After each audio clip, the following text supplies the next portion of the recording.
You know, I'm somebody who doesn't really offend people. I try not to offend people. I go around very covered up. I don't cut my hair often enough, perhaps, but I quite often do.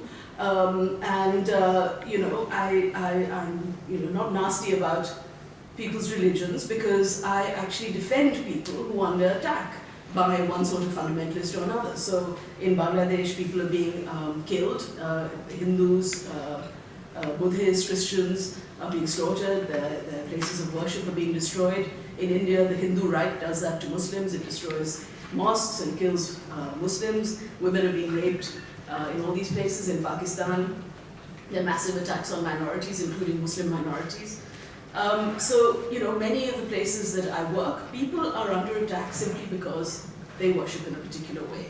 And even if they haven't been offended or done any sort of harm to anybody. And I think it's crucial to understand, because quite often when people talk about freedom of expression and the right to offend, it's talked by people with, you know, many more degrees than I have, and in places like the LSE, that, you know, that there are two rights that clash with each other. That's the right to freedom of religion or belief, and the right to freedom of expression.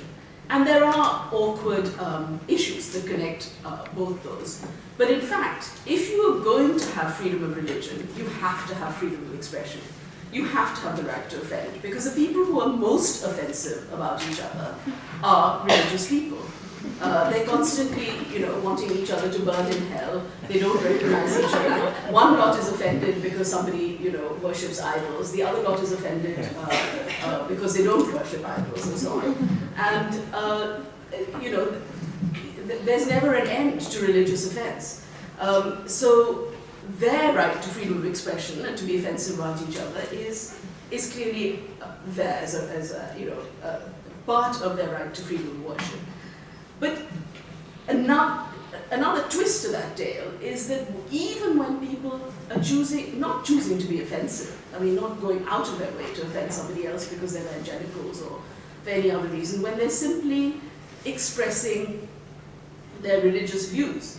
For instance, in Bangladesh, over a year ago, perhaps maybe 2 years ago now, there were a series of attacks on temples, and one of the first of these attacks came after a procession where Hindus paraded the figure of a man called Loknath, whom in this particular case, a small sect that worships this person called Loknath, who apparently was a historical figure.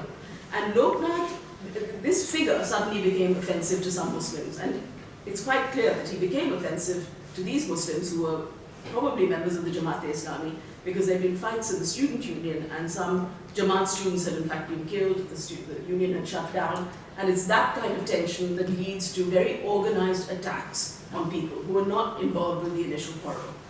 Loknath, who became so very offensive to Muslims, was a Hindu who, in the days when Mecca had not shut down completely, had actually gone to Mecca and studied Islam. So he is a figure of syncretic religion.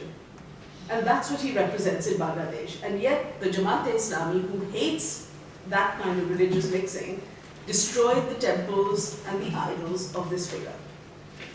Another example is that in Orissa recently, in East India, there was one of the Eids, which is actually the birthday of the Prophet, was announced. And somebody in a newspaper decided to publish a picture of the Prophet.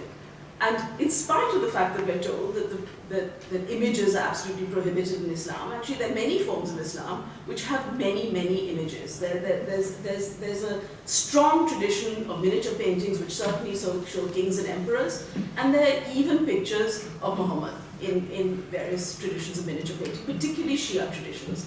And Shia traditions are under huge and consistent and horrific attack in places like Pakistan by Wahhabis and Maududi supporters and so on.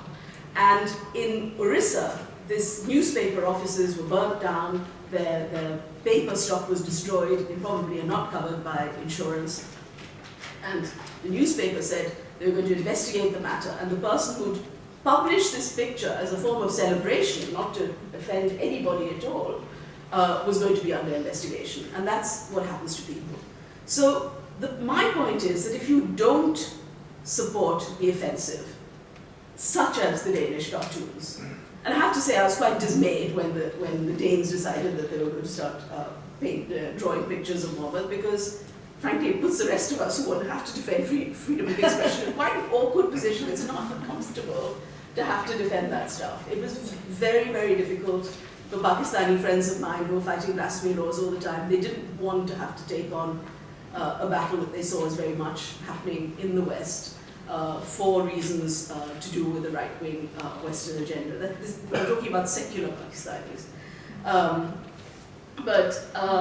Nevertheless, what happened with the whole cartoon scandal is that when you analyze what happened, you actually understand the mechanics of the way offense is created.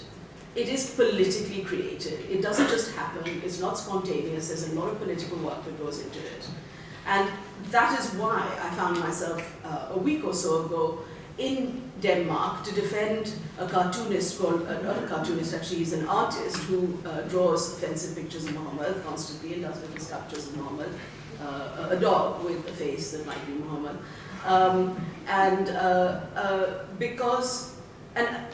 Because we have to defend people's right to do these things, even if we know it'll be awkward. And that particular committee defending him was entirely made of Danes, who were known apparently among Scandinavians to be quite mad on the issue of freedom of expression, because not a single Swede, the artist is Swedish, would sit on the defense committee. So I just leave you with that thought. Thank you very much.